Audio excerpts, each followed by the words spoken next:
each other. So let's go for the K2 1,000 meters. Stars all around here. There's lots of big names from the past, the present, and probably the future. Again, we've got 5 of the 9 finalists from last year. Kubelosh and Penna, they came 6th last year. They won a World Cup, and they've massive height difference. Normally the chap in the back can't see, but he's got a lovely view this time. Absolutely, yeah.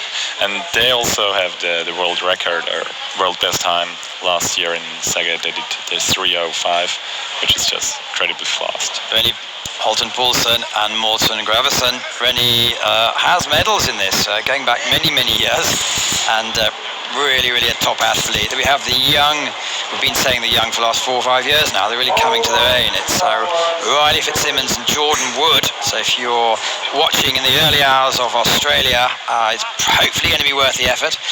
Max Hoff, Marcus Grace. Max gets so nervous. He's 35 years old now, and he says every day he's like a little boy, never gets used to it, but he's really up for it. These are the boys to beat, certainly.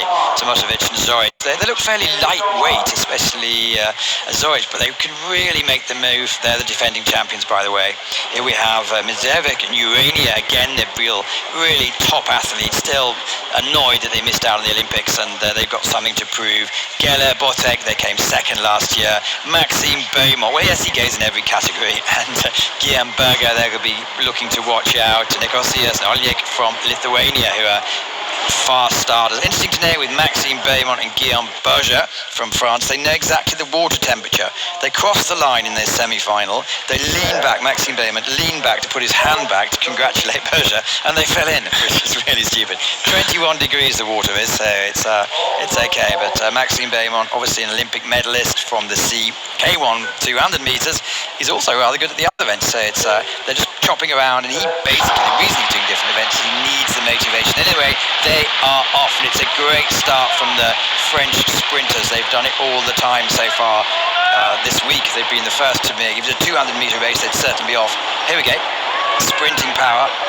They couldn't in the first heat, where it was only the winner went through, and the Germans won that. They really sort of fell apart at the end. I'm surprised about the fast start from Germany. I expected that the Australian would be first in the first 30 seconds, but maybe this will change a little bit. Yeah, but Marcus Grace, he's a very interesting character. They always have a tactic, and they never tell you before. In fact, when they won the Worlds a couple of years ago, they actually did this. They were going to go and move at 600 as opposed to 750, and no one believed them, and they did exactly that. So they're all great tacticians. They're first through the first level. Obviously, Rennie Poulsen's pulling hard. Max Hoff came across from wild water racing. You've done a bit of that as well, so it's yeah, you absolutely. athletes can adapt a lot. Yeah, absolutely. We raced those together, but I was maybe 16 and he was already 25 then. But yeah, I know Max Hoff for quite a while. One of the real gentlemen of the sport, likes to train by himself. And here's the superstar, Rennie Holton Poulsen. He's been quiet for the last couple of years. Yeah, like the Rio Olympics was really not his Olympic Games, and also last year he was not performing at his best. And yeah, maybe this K2 can help him to come back into the medals with confidence. Halfway stage, still very tight at the beginning. And like you see, the bottom 3 lanes, the Slovakia with Geller and Botek, who were 2nd last year, they've really fallen off the pace a bit. Maxime Beaumont, it's not surprising they've come off. You see some great. This is a spider cam, so this is between about 300 to 450 mark, where they have 4 big cranes, 40 meters high, suspended, and they literally have the cables coming in between. They have one operator on the cables and one with the camera, and this is now the front images, which shows Max Hoff and Marcus Grace exactly in June. How do you see the management of the race? Yeah, it's interesting that they've fought it back now and to the top of the field, but also you can see now the boat from Serbia is coming back into the game again. They are really late or good finishers, I want to say, and yeah, Max it will be very interesting next minute. Starting to pant a little bit. Now we're seeing they're really close action at the moment. Australians still out of the picture, but they're looking very dangerous. Making a second push there. So the Germans have upped the stroke rate with less than 100 metres to go, and they're pulling away. This is quite remarkable. Absolutely, and also Spaniards in lane 1 come back maybe for a medal. Well, this is impressive. They can hold on to it. Spain really fast finishing. The angle's slightly deceptive. We've only got about 30 metres to go, but it looks like Germany's going to hold on for a famous victory unless they fall out of the boat. Well done, Germany. World champions, K2 1000. Great finish by, looks like Spain, and Serbia didn't quite have the gas at the end. That was a great performance. Yeah, and a great race as well. A lot of changing. And I don't know about the bronze medal. Did you see? It was really close. I think it was the Serbians. Okay, I think as well, but I'm not sure. Canoe and Penna. Well, they kept it quiet, and then the last 100 metres they really came up. Absolutely, that was a really great tactic from the Spanish crew. Look at the start from Maxime Neymar. Just another league. Bravo.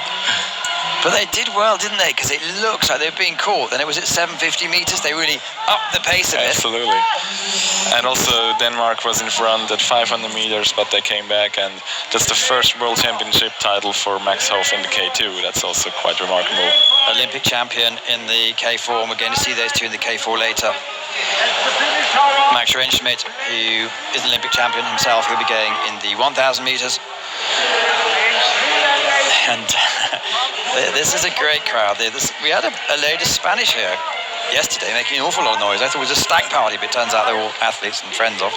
Absolutely. It sounds like a football game when the Spanish fans are cheering, and I'm pretty sure they are going crazy right now when the first medal for Spain in this World Championship. The reason we don't know that is they're about 100 metres away, so we are 20 metres after the finish. There they are, thank you. There's the boys. The Spanish, yeah, it's great. They've all got the lovely umbrellas. You need the umbrella because the sun really is quite punishing. They've made the day so far. Normally it's the Hungarians. Maybe they have to wait till next year. Yeah, and Sevilla, maybe the city of Spain, is only 5 hours away from here, and a lot of kayakers come from there, and this is sure the reason why so many Spanish fans are here. Gold medal, World Champions 2018. Hoff and Grace, Kubelosh and Penna, Silva, Tomicevic and Zoric in third with just